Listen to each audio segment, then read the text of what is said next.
কংগ্রেস মোকাবেলা করবে, চিন্তার কোনো কারণ নাই।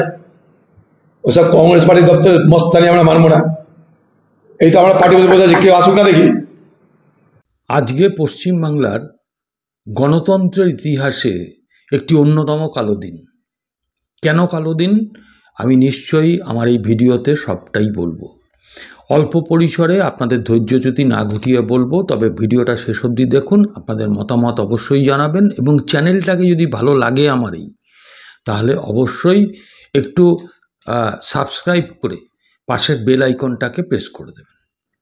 দেখুন, মমতা বন্দ্যোপাধ্যায় যখন পশ্চিমবাংলার বিরোধী নেত্রী ছিলেন, তখন জয়প্রকাশ নারায়ণের গাড়ির বনেটের ওপরে উঠে উদাম নৃত্য করেছিলেন বলে এখনো পর্যন্ত আমরা শুনি। এটা একটা ইতিহাস।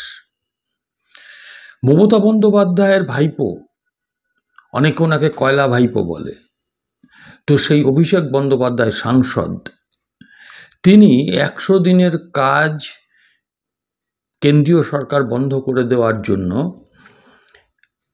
এ রাজ্যের বিজেপি নেতাদের ব্লক স্তর পর্যন্ত নেতৃত্বের বাড়িটা ঘেরাও করে সামনে অবস্থান করার ডাক দিয়েছিলেন।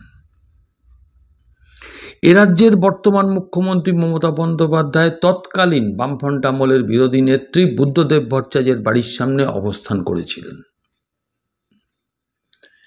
এই কালচার পশ্চিমবঙ্গে যদিও নতুন নয়, কিন্তু একটি রাজনৈতিক দলের প্রদেশ দপ্তর, রাজ্য দপ্তর আক্রান্ত হওয়ার খবর এইটা বোধহয় আমার জীবনে অন্তত আমি প্রথম শুনলাম।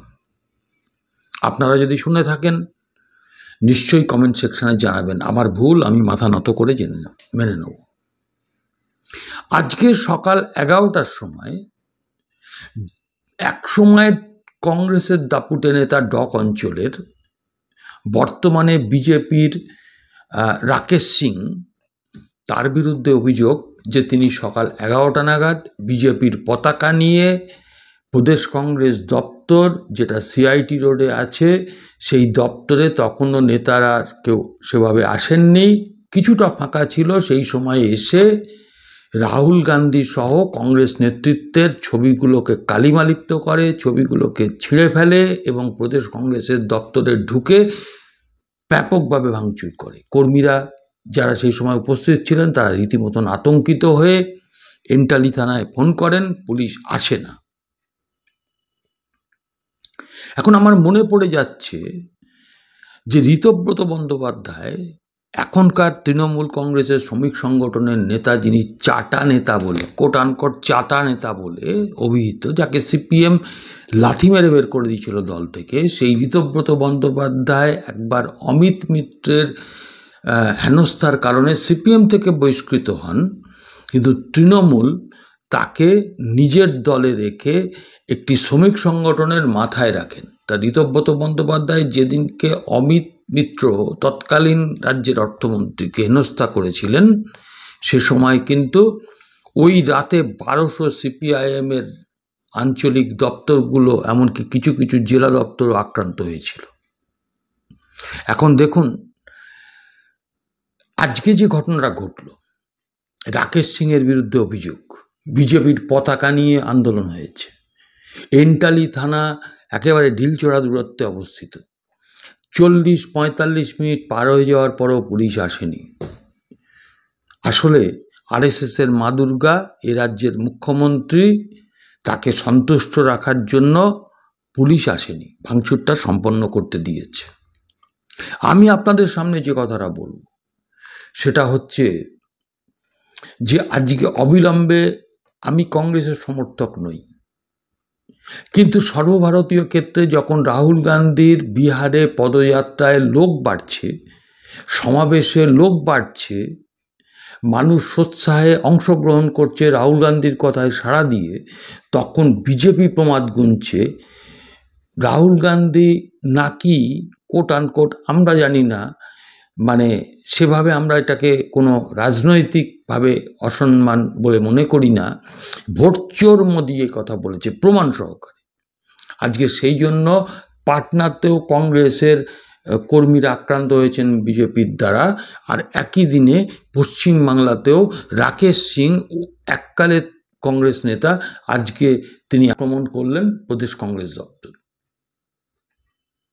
আসলে এ রাজ্যের গণতন্ত্র ভুলুণ্ঠিত।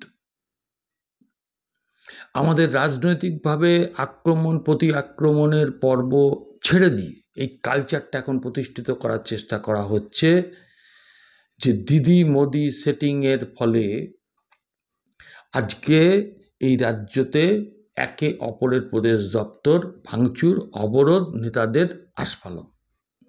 আমি কথা না বাড়িয়ে শেষকালে এসে আমি প্রদেশ কংগ্রেস সভাপতি শুভঙ্কর সরকার এই ব্যাপারে কি বলেছেন সেটা শুনিয়েই আমার এপিসোড শেষ করব। আবার দেখা হবে আগামী এপিসোডে। আপনারা শুনুন শুভঙ্কর সরকারের বক্তব্য। নমস্কার, আবার দেখা হবে পরবর্তী এপিসোডে। একেবারে অফিসে যখন কেউ নেই তখন এই গুন্ডামি রাকেশ সিং আজকে প্রথম করলো না, এই নিয়ে তার তৃতীয়বার গুন্ডামি। কেন ভোট চুরি প্রচার করা হচ্ছে, কেন রাহুল গান্ধী বিহারে প্রচার করছেন, এই বলে আমাদের নেতা নেত্রী তাদের ফটোতে কালি লাগানো, পুড়িয়ে দেওয়া, ছেড়ে দেওয়া, ভাঙচুর করা, এই সব ঘটনা ঘটিয়েছে। বিজেপি কি চায় যে পার্টি অফিস আক্রমণ হোক? এই কালচার কি পশ্চিমবঙ্গে চলবে যে একটি রাজনৈতিক দল আর একটি রাজনৈতিক দলের পার্টি অফিসে গিয়ে আক্রমণ করুক?